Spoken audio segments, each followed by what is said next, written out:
Hello दोस्तों, स्वागत है आपका डीएलएफ न्यूज में। आइए आज की 25 बड़ी खबरों को हम जान लेते हैं। सबसे पहली खबर निकल के आ रही है, लाल किला धमाके को लेकर आतंकी उमर उल नबी के रिहर्सल वाले वीडियो पर सरकार सख्त, टीवी चैनलों को चेतावनी जारी। सूचना मंत्रालय ने कहा, हिंसा का प्रचार या बम बनाने का तरीका दिखाने वाली खबरें तुरंत रोके। गैंगस्टर लॉरेंस बिश्नोई का भाई अनमोल बिश्नोई अमेरिका से प्रत्यार्पण के बाद दिल्ली में एनआईए द्वारा गिरफ्तार। अनमोल पर भाई लॉरेंस और गोल्डी बराड़ के आतंकी नेटवर्क में शामिल होने का इल्जाम। लाल किला धमाके पर जम्मू कश्मीर के सीएम उमर अब्दुल्ला की चिंता, बोले हिंसा के कारण पूरे कश्मीर को बाहर शक की नजर से देखा जा रहा है। माता पिता बच्चों को दूसरे राज्यों में भेजने से डर रहे हैं। नीतीश कुमार रिकॉर्ड 10वीं बार बनेंगे बिहार के मुख्यमंत्री। एनडीए की बैठक में सर्वसम्मति से नेता चुने गए। वह गुरुवार को पटना के गांधी मैदान में मुख्यमंत्री पद की शपथ लेंगे।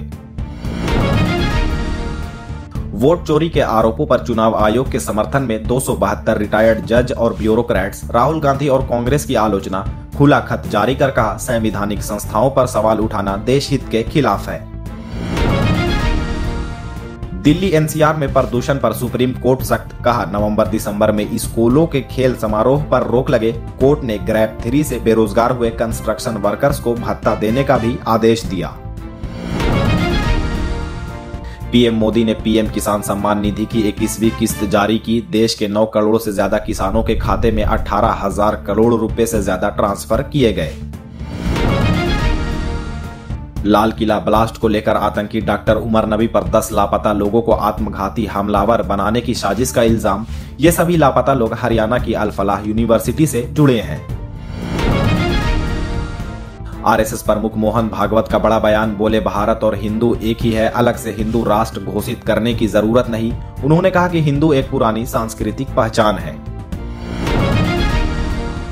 वोटर लिस्ट के रिव्यू यानी एसआईआर पर चुनाव आयोग की सख्ती, अधिकारियों को गलती पर जिम्मेदार ठहराया जाएगा। कई राज्यों में काम से परेशान बीएलओ के आत्महत्या करने की भी खबरें सामने आई हैं।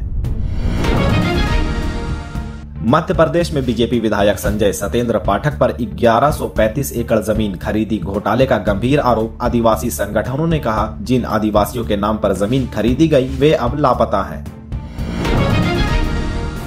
अमेरिकी धार्मिक स्वतंत्रता कमीशन यानी यूएससीआईआरएफ की रिपोर्ट में पीएम मोदी और आरएसएस पर गंभीर इल्जाम। संत समिति और वकीलों ने रिपोर्ट को खारिज किया। इसे भारत की संप्रभुता पर हमला बताया गया। चीन नेपाल बॉर्डर से सटे पिथौरगढ़ में 15 से ज्यादा गांवों में खराब मोबाइल नेटवर्क से भारी परेशानी। गांव वाले 30-35 किलोमीटर दूर जाकर फोन करते हैं। बीएसएनएल दफ्तर का घेराव करने की चेतावनी दी। दिल्ली ब्लास्ट से जुड़े डॉक्टर शाहीन के सहयोगी पर यूपी में एटीएस और एनआईए के छापे। शाहीन ने कहा, लैब से बम बनाने के केमिकल चोरी किए थे। मनी लॉन्ड्रिंग में यूनिवर्सिटी ग्रुप के चेयरमैन जावेद सिद्दीकी भी गिरफ्तार। अल फलाह ग्रुप के चेयरमैन जवाद सिद्दीकी ईडी द्वारा गिरफ्तार। मनी लॉन्ड्रिंग के आरोप में 19 जगह छापेमारी। यूनिवर्सिटी पर सरकारी ग्रांट लेने के लिए मान्यता को लेकर झूठा दावा करने का इल्जाम। कांग्रेस की 12 राज्यों में चल रहे वोटर लिस्ट यानी एसआईआर पर बड़ी मीटिंग।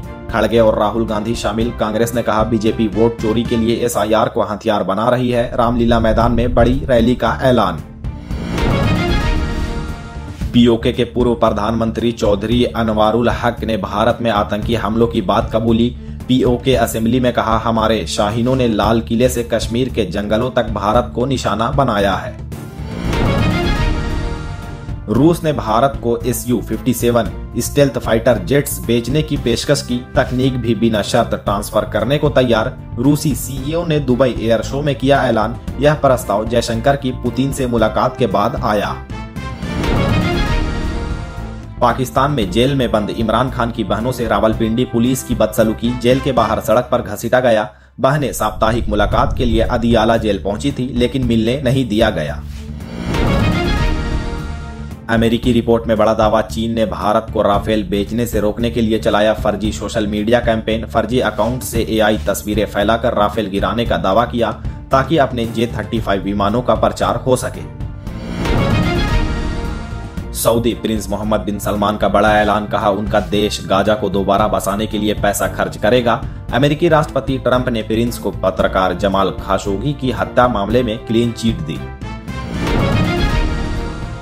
विदेश मंत्री एस जयशंकर ने मॉस्को में राष्ट्रपति पुतिन से मुलाकात की। एससीओ मीटिंग के दौरान की बात। जयशंकर ने आतंकवाद पर कड़ा रुख दोहराया।